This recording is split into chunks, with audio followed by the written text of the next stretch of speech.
मौसम अभी बहुत अच्छा है, लेकिन धीरे धीरे तापमान बढ़ेगा, धूप होगी।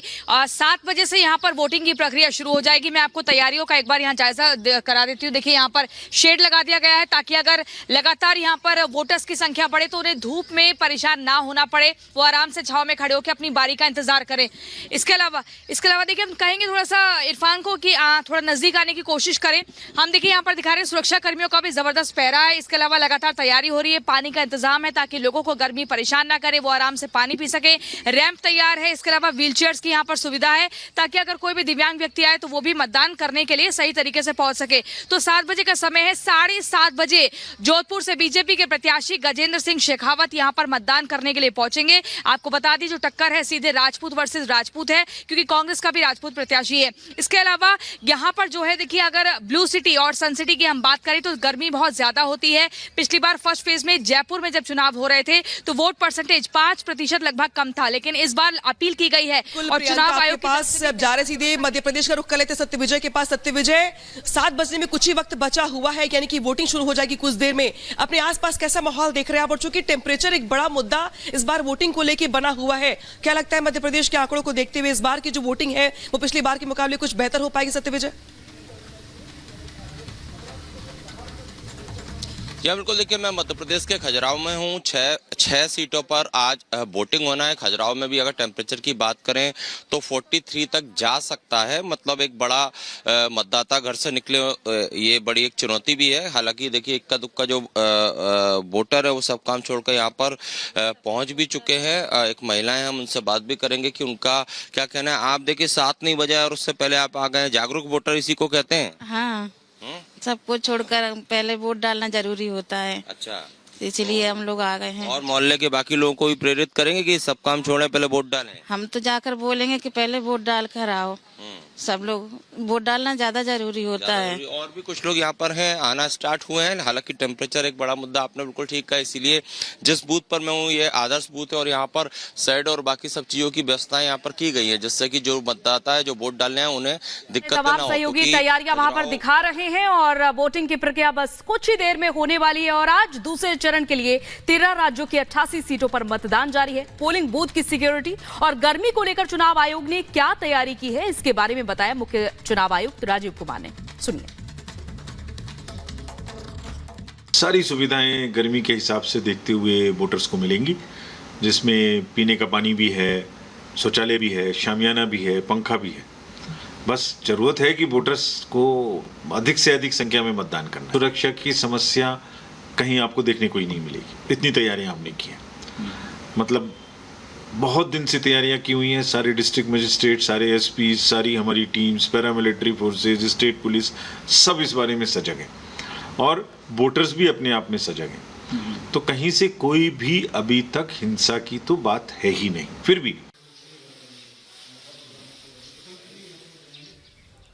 तो एक और बड़ी खबर का रुख कर लेते हैं। तो दूसरे चरण के लिए आज मतदान होना है और तीसरे चरण के लिए चुनावी प्रचार भी लगातार जारी है। प्रधानमंत्री नरेंद्र मोदी तूफानी चुनाव प्रचार करने वाले हैं। मालदा, अररिया, मुंगेर, बरेली में रैलियां होंगी। बिहार, पश्चिम बंगाल और उत्तर प्रदेश में रैलियां आज प्रधानमंत्री नरेंद्र मोदी की होने वाली है।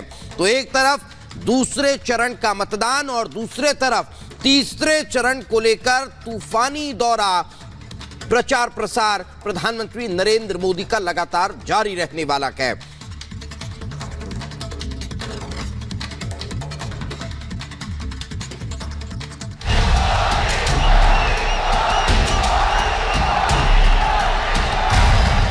कांग्रेस की लूट जिंदगी के साथ भी और जिंदगी के बाद भी मोदी 56 इंच का सीना तान करके खड़ा हो गया है।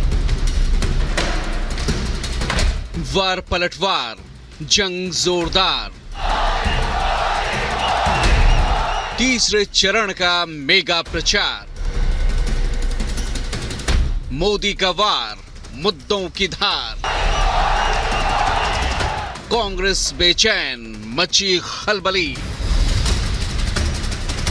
4 जून को 400 पार। अब की बार फिर मोदी सरकार के नारे के साथ बीजेपी ने अपने चुनावी अभियान की पीएम मोदी के दमदार नेतृत्व में शुरुआत की। पहले दौर से दूसरे दौर में कई मुद्दों पर पक्ष विपक्ष ने एक दूसरे को घेरा है। विपक्ष जहां संविधान और लोकतंत्र बचाने के नाम पर जनता से वोट देने की गुहार लगा रहा है, तो वहीं पीएम मोदी ने कांग्रेस को मैनिफेस्टो, मंगलसूत्र, मुसलमान तुष्टीकरण, परिवारवाद और भ्रष्टाचार जैसे मुद्दों पर घेरा है। आज एक बार फिर पीएम मोदी तीसरे चरण के रण के लिए प्रचार अभियान की कमान संभालेंगे।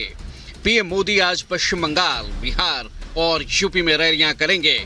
मालदा, अररिया, मुंगेर और बरेली में पीएम मोदी की रैली होगी।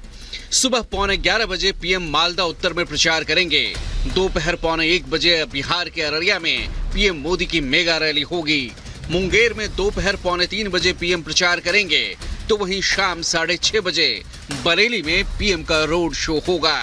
पीएम के निशाने पर कांग्रेस समेत पूरा विपक्ष है और पीएम के सियासी प्रहार से विपक्ष हलकान है। दूसरे दौर तक आते आते सियासी तपिश काफी बढ़ चुकी है। कांग्रेस पूरे देश में आरक्षण का कर्नाटका मॉडल लागू करना चाहती है। अब आपको मालूम है एक कर्नाटका मॉडल क्या है? एससी, एसटी, ओबीसी और सामान्य वर्ग के गरीब।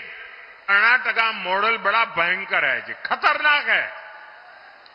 मैं भी ओबीसी हूं, मैं तो डर ही गया। अगर मैं डर गया तो आपका क्या हुआ होगा? धार्मिक आधार पर आरक्षण और वोट बैंक के लिए तुष्टीकरण की राजनीति करने वाली कांग्रेस का हिडन एजेंडा बेनकाब हो चुका है। अपने ही चुनावी चक्रव्यूह में कांग्रेस बुरी तरह फंसती जा रही है। ये कह रहे हैं कि कांग्रेस हर देशवासी की संपत्ति की एक्सरे जांच करवाएगी। कितने गहने हैं, माताओं बहनों का मंगलसूत्र कितने सोने का है, आपने जो गाड़ी कमाई से इकट्ठा किया है वो कहते एक्सरे करके ले लिया जाएगा और जिनके पास नहीं है उनमें बांटा जाएगा। पीएम मोदी के अलावा गृह मंत्री अमित शाह और बीजेपी अध्यक्ष जेपी नड्डा भी आज तीसरे चरण के लिए प्रचार करेंगे। मध्य प्रदेश और छत्तीसगढ़ में आज शाह की चुनावी हुंकार होगी। गुना, राजगढ़ और बेमतारा में अमित शाह रैलियां करेंगे, तो वहीं कर्नाटक में जेपी नड्डा प्रचार करेंगे।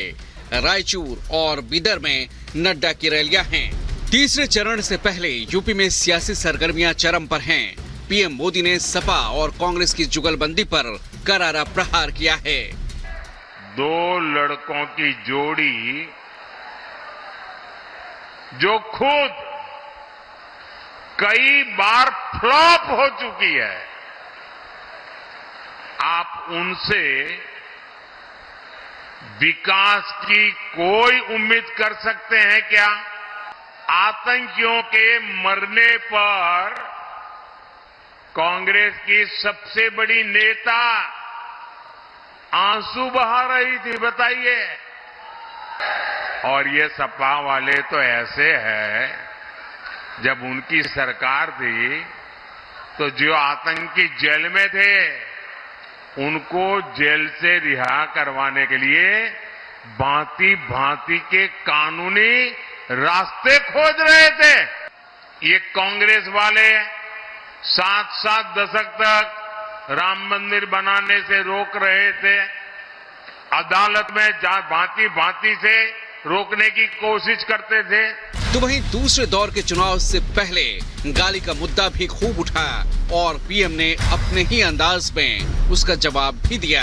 मेरी सबसे विनती है कि कृपा करके आप दुखी मत होइए, आप गुस्सा मत